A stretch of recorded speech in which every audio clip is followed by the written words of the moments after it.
And we're back. And we just finished watching 2016's 10 Cloverfield Lane, directed by Dan Trachtenberg, and written screenplay credits to Josh Campbell, Matthew Stuecken, I apologize if I'm butchering your name, Damien Chazelle, from a story by Josh and Matt. It stars Mary Elizabeth Winstead as the main character Michelle, John Gallagher Jr. as Emmett, and a very, very creepy turn from John Goodman as Howard. I'm going to go around the room and get impressions first. Olivia G., what did you think of this movie? I thought it was terrifying. Yes, it was terrifying. This movie did get my pulse racing. It was scary. What is up with that man? I don't know. I am not fine with that. There were several occasions where he was just talking, and it's cringy. My breathing started getting really fast because it was really creepy. And this is not how we normally see John Goodman. He's Dan Connor. He's Dan Connor. He's exactly. Jolly. He's happy. He's funny. You guys have seen him in another movie. He was in Raising Arizona. Yes. You remember him in Raising Arizona? He was one of the Prison Bird brothers. But in this, which is many, many years later, he is a complete lunatic. And this is not my first time watching this. I actually seen this with you, Ray. Mm-hmm. But it still holds up. This movie's not that long ago, 2016, but just very unsettling, very creepy from where it starts to where it ends up. Really well done. Yeah, it definitely takes you on a ride. I did not see that coming. You were genre hopping there. It's yes, but it was done very well. Very well. You don't feel cheated or denied something. It's really good. And I think when it came out, a lot of people were a bit confused by the name because it has the Cloverfield word in it. And the first Cloverfield movie was basically a giant monster movie. So they were thinking, oh, maybe these people are locked in a bunker because of a giant monster roaming the landscape or something. But it's not that. No, I mean, I don't want to I guess... I mean, we can spoil this. This is 2016. An old movie. Yeah. But regardless, it's when you first encounter Howard, he's basically telling Michelle that some sort of tragedy has happened, some sort of attack on the planet. And they're basically the only people alive. I don't know if Howard saying it's just America, or is he also like initially he made it seem like it's a global thing. Well, initially he made it sound like it was coming from like Russia or something. And then he says, he just busts out with like an aside, or it could have been the Martians. Right, yes. He says extraterrestrials. In the beginning, he does say extraterrestrials, but in the very beginning, he says Martians. And you're like, okay. And you see Michelle's face, like, sort of like, what? That registered with her, like, okay, this guy's nuts. Yeah. This guy's insane. Right. But then you have the Emmett character who sort of gives him his story credence. Yes. And then there's that scene where something happens where she is just terrified. She's terrified, and now she's sort of on board on Howard's side because she witnesses something. Yeah. You said we could spoil it. Okay. Yeah, I mean, I don't think that... Well, she has an opportunity to look, to almost escape. It's a very tense moment where she almost escapes. And she sees something through the window of the bunker that they're all in. Howard has a bunker that he basically brings her to, and she wakes up, she's chained to a wall. So she thinks that she's just going to get killed by some sort of serial killer or something. Yeah. But he has this complete other story going on about the attack. Yeah, what about you, G? Did you have... besides being really just weirded out by this, anything else that you... I thought that this movie was great, but it was really insane. It was creepy. You were right when you said this is a movie that keeps you guessing. Definitely. Yeah. Like you said, Howard was just a scary guy when he would talk. And that's the thing that's like great about like John Goodman's performance, because there are moments where he lets like that light out of the charismatic John Goodman, the friendly John Goodman that we see. Sure. Where he smiles, but then at the drop of a hat, he just turns, scrunches his eyes, and he gets like this sort of dead look in his eyes. and you're just like, okay, now he's scary again. Yeah. Well, there's that scene with the tub of acid. That's very. acid. Oh my scene. god, I That's can't very believe. terrifying. I remember the first time we had seen it. Had you seen it? Because the first time I saw it, it was on cable. You had already seen it before. Was that like your second viewing? Because that was my first viewing. So I was going into it cold turkey. Yeah, I think it was one of the nights I didn't want to go to bed, and I stayed up and I watched it, and then I told you it was good. Well, I mean, it's not like as though we sat down to watch it, but then one day we turned on the television and it was there. Yeah, I think it had just started. You and I didn't just see the actually sat beginning. down to watch it again. Yeah, I think we missed like the first 10, 15 minutes of it. Yeah, I think this is the first time we actually Watched it from start to deliberately finish. watched Yeah. it from start to finish. Yeah, it was really good. And it's funny because, again, in the beginning, this starts out as a completely different movie. I mean, there's a woman named Michelle who's basically breaking up with her fiance. She You see leaves her the keys leave in the a ring. keys in an engagement ring, and you see she's like in a rush to get out of town, and she's traveling through driving. these winding back roads, and her fiance is trying to call her. So you know what? It almost felt a little bit. The setup in the beginning, not the situation, but the setup in the beginning almost felt a little bit like Psycho. Kind of. You know what I was thinking? A movie that you and I had recently talked about, Green Room. Because in the beginning, it starts above kind of shots slow. with the It's car above and the woods. you see the expansiveness You see the of the country and the isolation. isolation. So I thought about that movie when I was watching it, especially in the beginning. But once you get into, and then the funny thing is, you go from this expansive world on the outside to almost claustrophobia. There's definitely a sense of just panic, claustrophobia, just unease throughout this whole film. You really don't know what's going on. There's times where it's like, okay, Howard's crazy, but then maybe he's not. There's that scene where she tries to escape and something happens, and you kind of think, okay, well, maybe Howard's right. And then the other character, Emmett, who seems to know Howard and purposely came purposely came to the bunker. He knew it would be because safe. of some kind of attack that had happened. Now that I don't want to jump back to what I said before, but there's actually like a couple of like things that you could see there was like a connection to Psycho there. Like what? Go ahead. Well, you know, she's the beginning of the film leads off with the girl on Escaping. the run. Yeah. You think it's leading to some story that's going to have to deal with that her relationship with her Fiance. Yeah. But then that's completely wiped off the board. I mean, just like in Psycho, she stops at the hotel, and then it's a totally different movie. It has nothing to do with what happened before. And this one, she gets knocked off the road and wakes up in this sort of little dungeon with a strange man. Right. There's no mother figure. No. But it's definitely Was definitely he trying a to strange be man. a father figure to them? Because he seemed like very much about order and rules. Like, and no the whole touching thing, no touching. He made the comment. Use coasters. He was very much about rules. He didn't like when Emmett used profane language at the table. Yeah. Everything was very wholesome when they had those scenes where they were like playing board games and stuff. It seemed like a family. And then when they were doing, what was it, charades or Pictionary or whatever, and he says little Michelle he could not think of her as a woman. He wanted saw her as a child, as a girl, as a princess, right? Because Emmett's like, Michelle, and she's like, girl. Princess. He's like older, yeah, and he's like, and he couldn't equate older girl with woman. It was older girl with princess. Yeah. So he was definitely coming from a strange vantage point. And then when he's talking about his daughter, who you come to find out isn't who was in the picture, and then there's that scene with Emmett and Michelle that's pretty terrifying. Yeah. And then the scene where I feel like this is past 3 years, so like the whole thing of spoiling it. Yes. Another thing that was scary was when she saw that his body was in that bucket. That was crazy. That was crazy.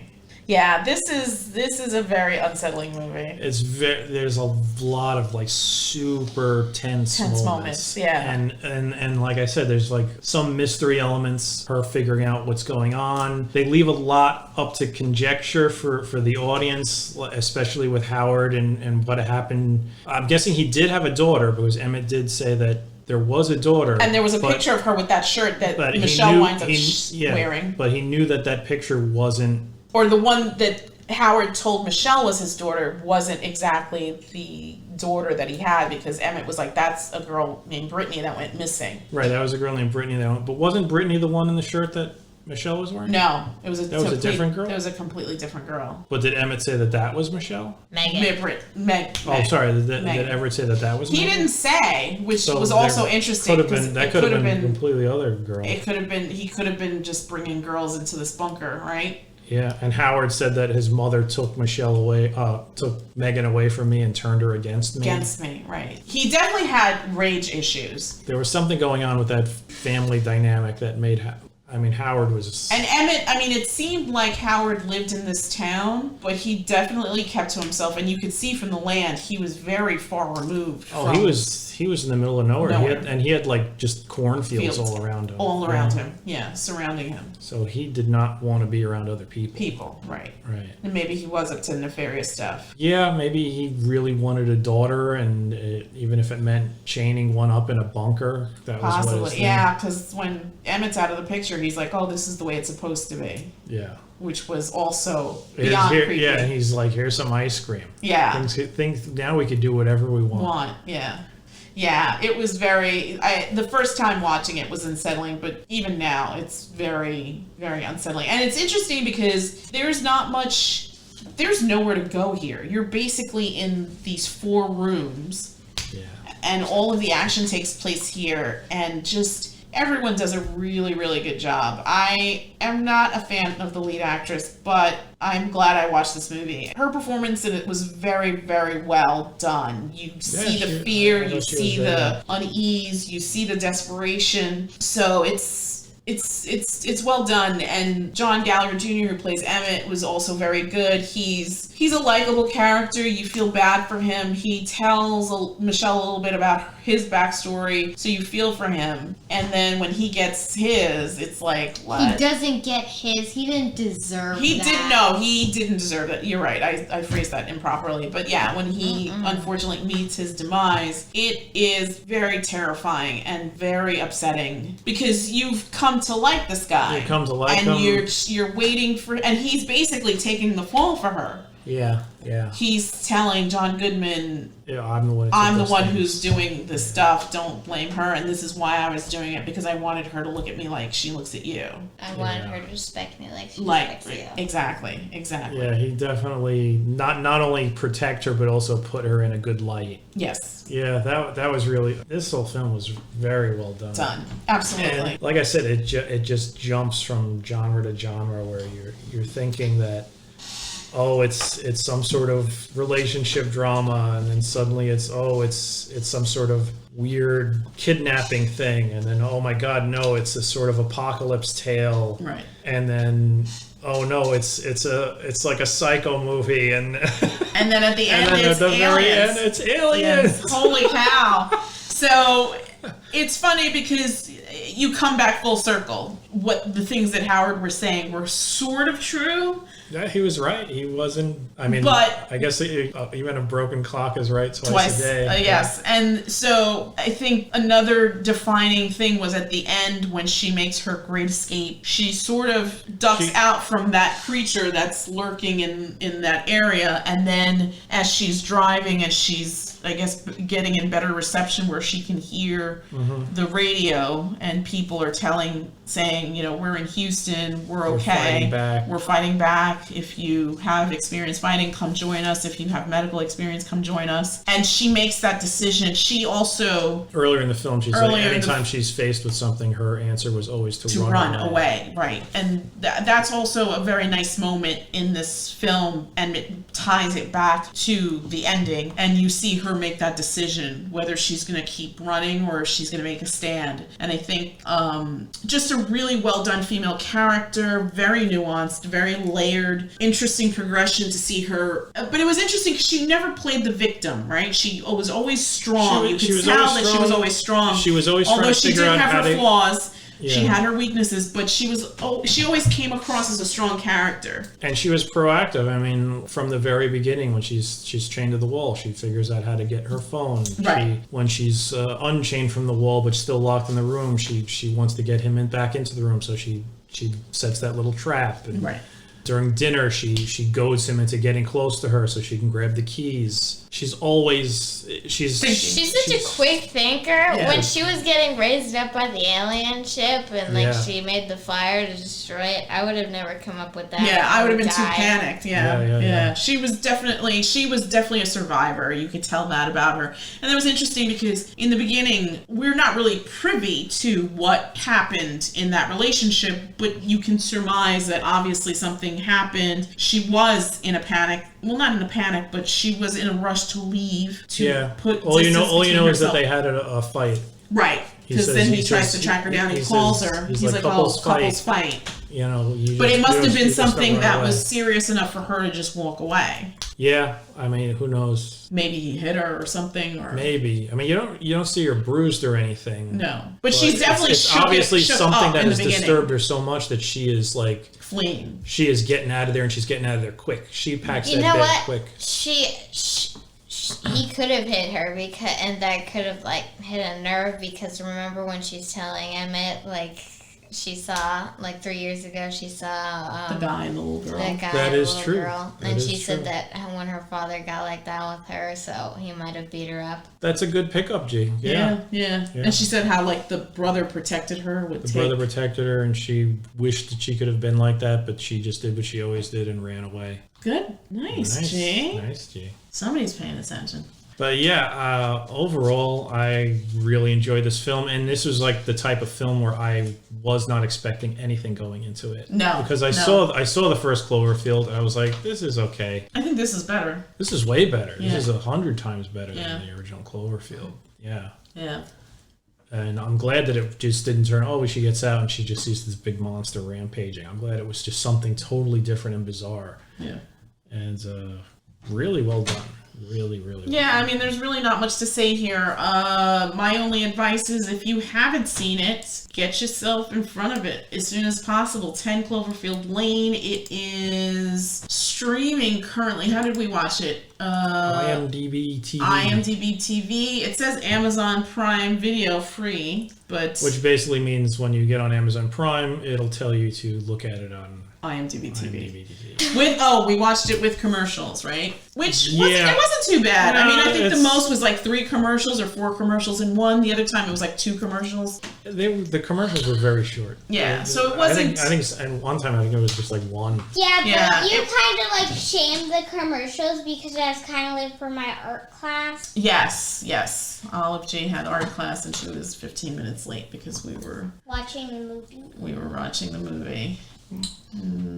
So now we're reviewing it now. So 1 to 10, Olive, what would you give this movie? I'd give it a 7. A 7. 7. Only a 7? What about you, Jay? I would give this movie an 8. I'd even say an 8.5. Actually, that was going to be my number, 8.5. I think tight script, not a long movie, or actually an hour and 45 minutes. Still, I mean, that's not too long. It is a thriller. It's considered a thriller sci-fi movie, but still just elements of horror here too, because you just don't know where it's going. And the end, the beginning, from where you are in the beginning to where you wind up is just a very interesting journey. Really nice setup of shots, good visuals, fantastic acting by all 3 of the main characters. I mean, there's a woman that comes to the place, but she's not there very long. There's Ben on the phone, who apparently was Bradley Cooper. There might have been other people, I guess the girls in the photograph, but nothing too much. It's a very minimalist movie. It's pretty much a 3-person show. It's basically a 3-person show, and all 3 performers are top-notch.